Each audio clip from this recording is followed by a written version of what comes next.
पिछले 2 बरस के दौरान बतौर हुक्मरान वज़ीर आज़म इमरान खान की पै दर पै नाकामियों के बाद अब तब्दीली के नारे पर कप्तान की हिमायत का फैसला करने वालों का रोमांस शर्मिंदगी और गुस्से में ढलता नजर आता है और वोटर झोलियां उठाकर हुकूमत के खात्मे की दुआएं मांगते नजर आते हैं। आम आदमी तो दूर की बात, मीडिया में मौजूद हसन निसार और इरशाद भट्टी जैसे कप्तान के देरीना हमायती भी अब रोजाना टीवी पर बैठकर इनकी नाकामियों का रोना रोते नजर आते हैं। हसन निसार ने तो यहाँ तक कह दिया कि मैंने कप्तान की हिमायत करके खुद को उल्लू का पट्टा साबित किया।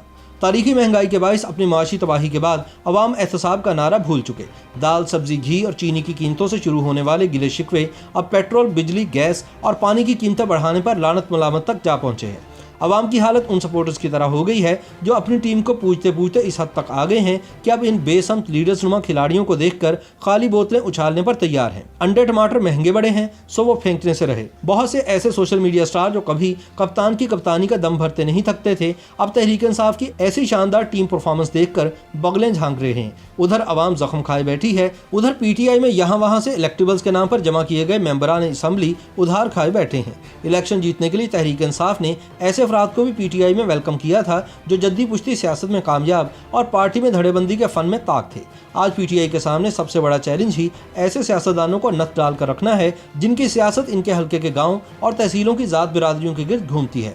ये पीटीआई अच्छी तरह जानती है कि इन अरकान असम्बली की सियासत खान साहब की करिश्माती शख्सियत के बलबूते पर नहीं खड़ी। इसीलिए आए दिन आप ये चहमगोइयां सुनते रहते हैं कि फवाद चौधरी तहरीक छोड़ गए, कभी मार्केट में उड़ाई जाती है कि नदीम अफजल चंद पार्टी को टाटा बाय बाय कर गए। बावजूद ये कि शाह महमूद कुरैशी वज़ीर आज़म के बयानात पर वाह वाह करने में कोई कसर नहीं उठा रखते, मगर आज भी पार्टी के मामूली कारकुन से लेकर इंसाफी सोशल मीडिया एक्टिविस्ट तक बहुत सौ को शाह साहब की नीयत खोटी नजर आती है। पीटीआई का दूसरा सरदर्द वो कलफज़दा कपड़ों में मलबूस आज़ाद सियासतदान हैं जो बड़े काम के सही, बड़े नाम के नहीं। जब जहांगीर तरीन इमरान खान की हुकूमत को खड़ा करने के लिए इन कमज़ोर सहारों को जहाज़ में बिठा बिठा कर ला रहे थे, उस वक्त फिजा में 2 फ्रीकैन की ख्वाहिशें पनप रही थी। एक तरफ इमरान खान जो इन इत्तेहादियों को हुकूमत बनाने का नंबर समझ रहे थे, तो दूसरी तरफ वो इत्तेहादी जो अपनी और अपने हल्के की ख्वाहिशात की लंबी फहरिस्त बनाकर लाए थे। अगर हुकूमत ने विश लिस्ट मसल कर कूड़ेदान में डाली तो ये आज़ाद अरकान के नंबर भी एक एक करके गिरते जाएंगे। पीटीआई से हाथ मिलाकर पछताने वालों में तीसरी किस्म उन इत्तेहादी जमातों की है जो हुकूमत बनते ही रूठने मनाने के मूड में आ जाती हैं। एमक्यूएम ने इस शदीद मुकाबलेबाजी में नुमाया मुकाम यूँ हासिल किया कि यह आए दिन रूठने और फिर एक मुलाकात और एक वजारत मिलने के बाद खुद ही मान जाने की पुरानी रविश पर चल रहे हैं। एमक्यूएम हाल मस्त है, इसकी डिमांड्स के क्या ही कहने। काफ लीग पिछले 1 साल से कभी मान जाती है और कभी नाराज हो जाती है, लेकिन जब से इसकी क़यादत के खिलाफ नैब ने पुराने केसेस खोलने का इंदिया दिया है, चौधरी बरादरान भी कप्तान से नाराज नजर आते हैं। लेकिन बलोचिस्तान से इत्तेहादियों का मूड सबसे ज़्यादा ही ऑफ है। वो कहते हैं कि ना तो कप्तान ने इनके साथ किए गए मुआहदे पर अमल किया और ना ही इनको रूठने के बाद मनाने की कोई ज़ाती कोशिश की।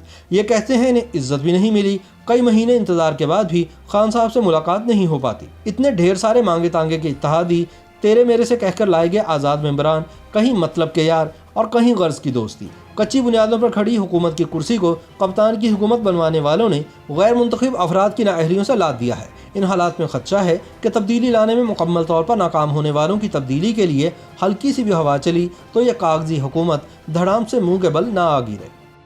YouTube पर गूगली न्यूज देखने के लिए youtube.com की सर्च बार में गूगली न्यूज टीवी टाइप करें। गूगली न्यूज के पेज पर सुर्ख रंग के सब्सक्रिप्शन वाले बटन पर क्लिक करना ना भूलिए। YouTube पेज पर अपलोड होने वाली वीडियोस से बाखबर रहने के लिए बेल आइकन पर क्लिक कीजिए। आपको हर नई वीडियो के बारे में नोटिफिकेशन मौसूल हो जाएगा।